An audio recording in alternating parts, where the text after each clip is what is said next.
On m'a envoyé un message et on m'a dit Flo, tu devrais quand même t'intéresser à ce qui se passe en Birmanie, c'est assez chaud. Moi, j'avais pas spécialement entendu parler du sujet, alors je me suis intéressé à ce qui se passait en Birmanie, et en effet, c'est quand même assez chaud. Aujourd'hui, nous allons voir qui a pris le pouvoir en Birmanie et comment est-ce que tout cela est arrivé et comment surtout le pays est aujourd'hui en train de sombrer au fur et à mesure dans la guerre civile.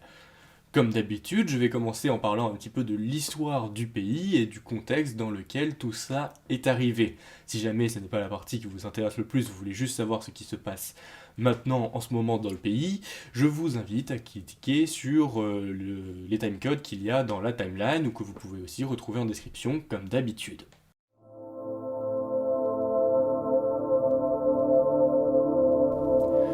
Au niveau géographique, la Birmanie va partager ses frontières avec la Chine, le Bangladesh, le Laos et l'Inde, ainsi que la Thaïlande.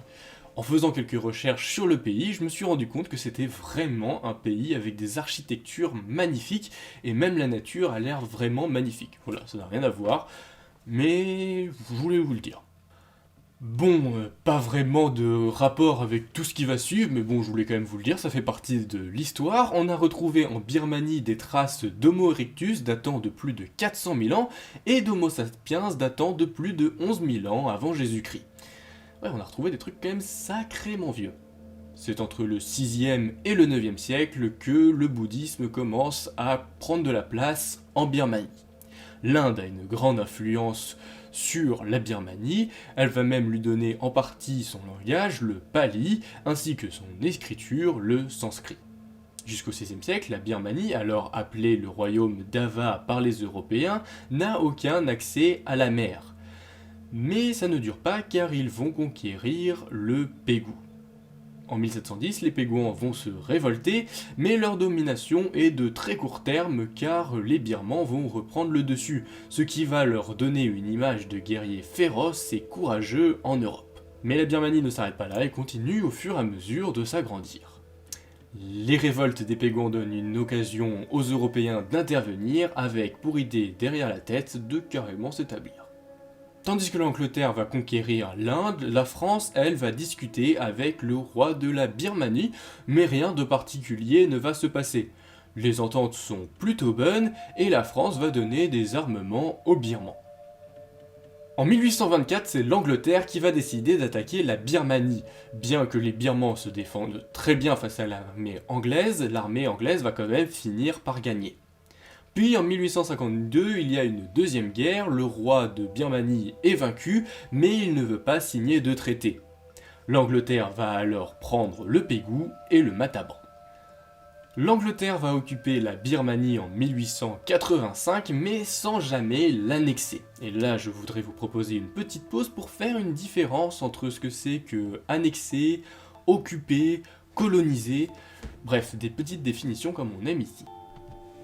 L'occupation, le territoire est placé juste sous autorité de l'armée ennemie. L'annexion, il peut ou non y avoir un traité de signé. L'État annexé passe sous la souveraineté d'un autre État, tandis que la colonisation, ça va beaucoup plus loin. On va dominer le pays économiquement, politiquement, religieusement et aussi culturellement. Ce n'est qu'en 1937 que la Birmanie va être considérée vraiment comme une colonie de la couronne. Elle sera pour une fois détachée de l'Inde.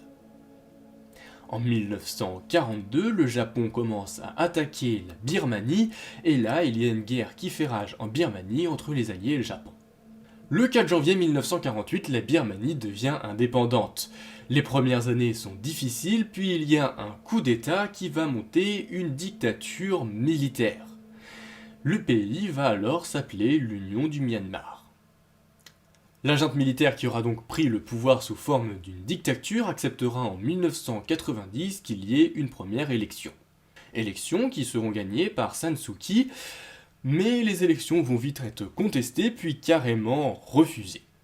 En 1991, San Suu Kyi va remporter un prix Nobel, mais elle sera emprisonnée quelques mois plus tard. Mais malgré 15 ans d'emprisonnement, la dame ne baisse pas les bras et en 2012, elle devient députée. En 2016, elle va devenir chef du gouvernement. Mais je vais pas vous le cacher, ces dernières années, elle a été beaucoup critiquée pour ses inactions face aux persécutions subies par les minorités Rohingyas. Bon, voilà, on est à peu près là en ce moment, alors qu'est-ce qui s'est passé depuis 2016? On va voir ça dans la deuxième partie.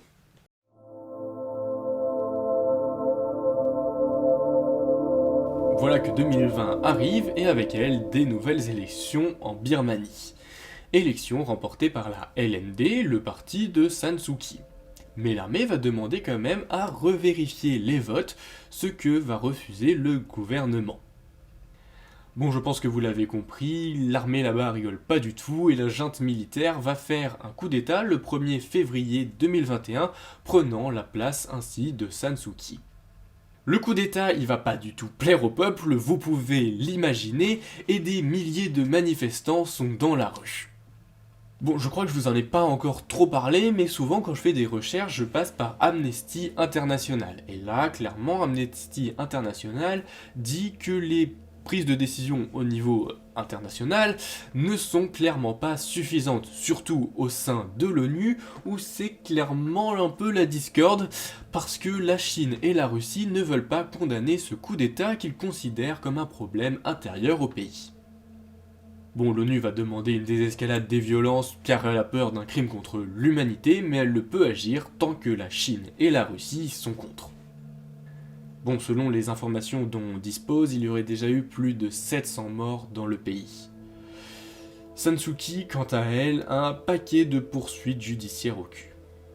Bon, le sujet est ultra récent et en vrai, je vous apporte pas tant de trucs que ça sur ce qui se passe en ce moment, mais parce qu'on n'en sait pas beaucoup plus non plus en fait, et que ce que je voulais plus apporter, c'est bien évidemment le contexte et comprendre comment tout ça a pu arriver. C'est possible que dans les mois qui arrivent, si la situation évolue, je vous refasse une vidéo pour vous dire où est-ce qu'on en est. Mais bon, ça on verra bien dans quelques mois, 6 mois, 1 an, on va voir à quelle vitesse ça évolue et ce qui se passe au niveau du coup d'état, si San Suu Kyi va pouvoir reprendre le pouvoir ou pas. Je vous tiens au courant dans les mois à venir. Bon. Eh bien moi, je vous laisse, j'espère que cette vidéo vous aura plu, que vous aurez bien compris le contexte et comment tout ça est arrivé. Et moi, je vous dis à très bientôt pour une prochaine vidéo, à vrai dire à samedi, parce qu'il y a bien évidemment une vidéo tous les samedis. Et là, je vous prépare d'autres mises au point parce que il y a plein de trucs à dire et c'est super intéressant, les contextes, comprendre comment tout ça arrive. Bref, à très bientôt et à samedi pour la vidéo la plus proche. Salut!